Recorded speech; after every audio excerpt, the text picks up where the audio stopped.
Regional Integration Center at the University of the Punjab, Lahore. So Dr. Ali will present on impact of shared economic development for building a community with shared future. So please join me in welcoming Dr. Fawzia Hadi Ali. Ladies and gentlemen, Assalamu alaikum, and I am Dr. Fawzia, and I'm honored to be invited here at this August forum. And today, what I'll be speaking about is this shared economic development that we speak about. And you know, in terms of globalization, people are mostly going towards the regional development rather than going into looking at the West. Now we are actually looking into the South and Southeast region and the Central Asian region. So that is the connectivity. I think the neighboring countries can play a more important role rather than we are just looking at the West, at the UK and US that we have already been doing. So my discussion and my speech rests on where we are. Rightly said that we are very below when it comes to different indices, and one of the grave things that you can see is in the Sustainable Development Index also. Pakistan is at the 137th number as per 2024 index report. So the thing is, when it comes to Pakistan and when it comes to one of the opportunities lying between in terms of China-Pakistan economic corridor and the kind of aspects that we are deficient upon, I think we, as a strategic planner, people would agree that we have to conduct a gap analysis to see that what we are good at and what are the things that we have to learn. And we have to fill in that gap. Maybe we could offer something that we are good at and something we have to learn from others, especially from the projects that are going on. And the biggest, if you can see, the foreign direct investment comes from China. So China-Pakistan economic corridor. So I'll advocate a little bit more. I know that you must be having your own perspective. So ladies and gentlemen, we stand at a crossroads in history. Our world is more interconnected than ever before, yet we face challenges that threaten to divide us. Amidst these complexities, one principle shines brightly as a beacon of hope and progress, which is the shared economic development. This principle is not just an economic strategy, but a vision for building a community with a shared future. Building a community with shared future is often associated with cooperative and inclusive development strategies that aims to create mutual benefits for all participants. When applied to shared economic development, this concept emphasizes on collaboration, interdependence, and equitable growth.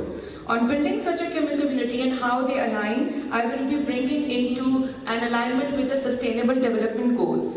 The first thing that we have to look into is pooling of resources. By sharing resources, knowledge and technologies, communities can achieve more significant economic growth. Imagine the power of combining our innovation and expertise to create more efficient production systems, spurring local industries and making us more competitive in the global market. This aligns with the SDG Decent Work and Economic Growth, which promotes sustained, inclusive and sustainable economic growth. In 2020, global GDP grew by just 3.5% just because of the pandemic. But we have seen a lot of surge in the IT-based industry during the same pandemic because a lot of physical businesses switched over to a more online systems, and there were certain opportunities from the uncertainties there which existed. So then again, one of the aspects relates to the risk diversification.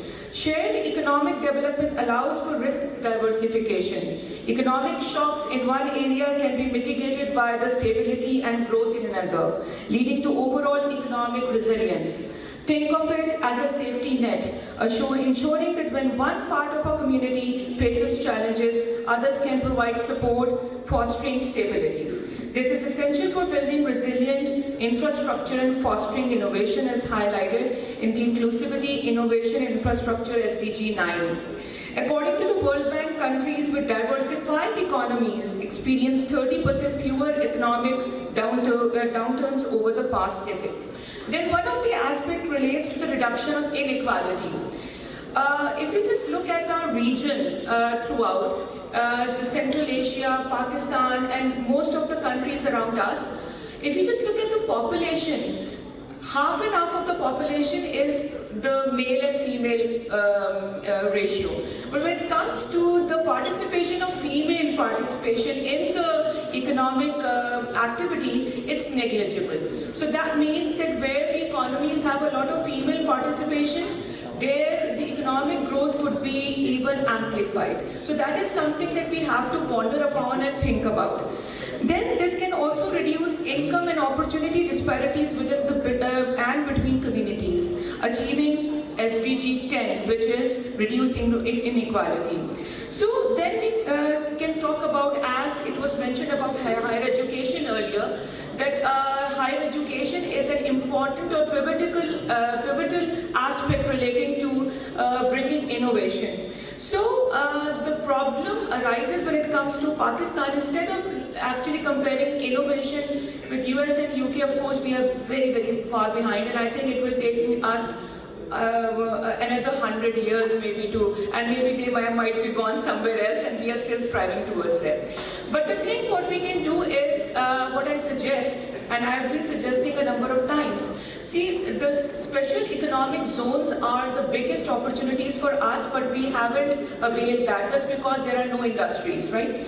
And then again, the existing industries, if we just look into them, there is a big void in the technologies that are being used. Our industries are far behind in terms of the skill level that is required. If we just look at the biggest exporting areas where, for instance, we are exporting a lot of sports products, but when you just go and look into the industries, they are not up to the mark of the international standards. That means that you need to identify certain regional vocational training institutions, and there where the higher education universities can play a very important role. They have that infrastructure, they have the infrastructure to actually organize those activities, to identify different training programs, and then what we can do is we can actually invite different trainers from different countries, especially from China, and they can actually start working together with the academia, and they can provide the platform, and there is no extra, I think, expense on part of the government to pay, just because it can be a win-win situation where the trainers could use the platforms on the university level where the youth is already there, and you just need to bring connections towards them.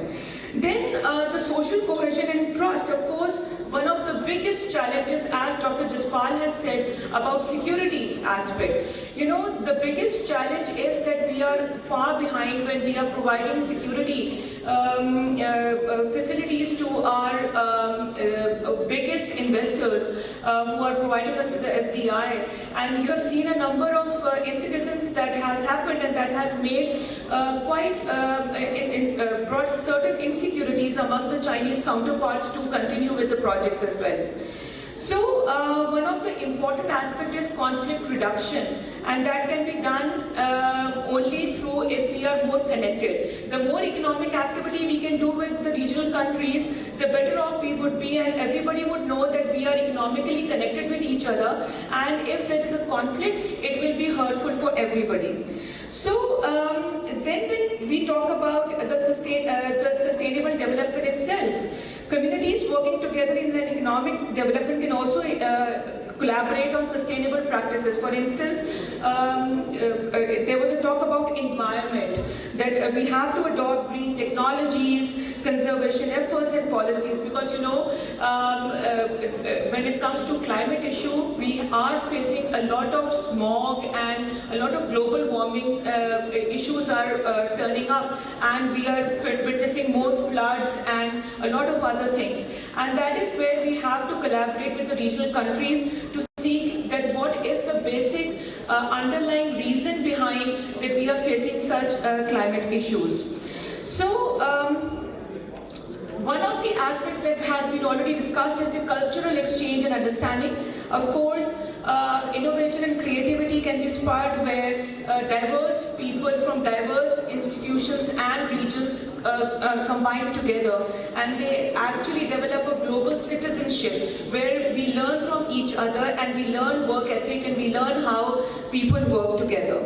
So at the end, what we can say is that shared, this is the vision actually of the Honorable President of China also, that where he offered this Global Development Initiative, SGI, and that is also SDI, sorry. So that is also related to the Sustainable Development Initiatives, and that is where I think that by promoting inclusive growth, reducing inequalities, fostering social cohesion, and understanding and strengthening political and economic ties, communities can create a more prosperous, stable, and unified future for all members. Thank you very much.